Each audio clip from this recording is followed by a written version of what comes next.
these injuries have one thing in common.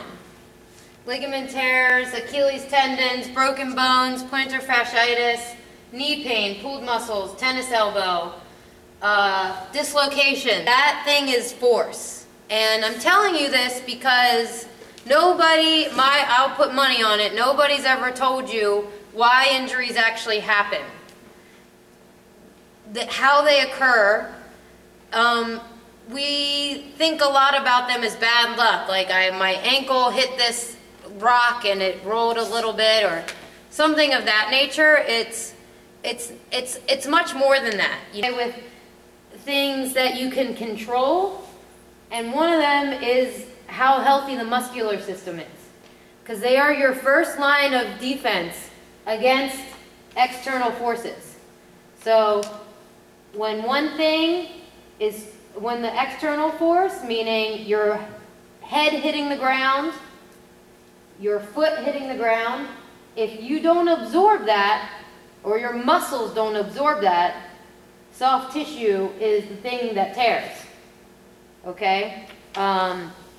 And I really firmly believe that a lot of these injuries can be prevented, because we're not in a full contact sport, right? We're in a contact sport, but it's a lot of the injuries we see are non-contact.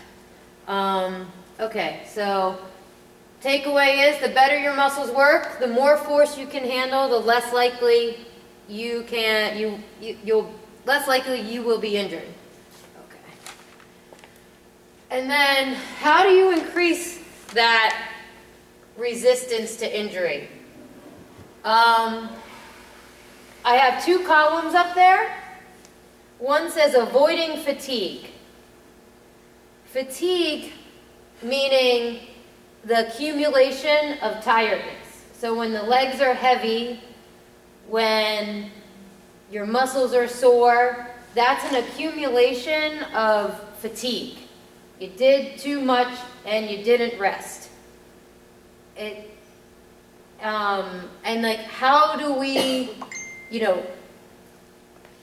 avoid that? One is sleep. And I know the kids are the ones that really need to hear me say this, but let me reinforce. The sleeping aspect is,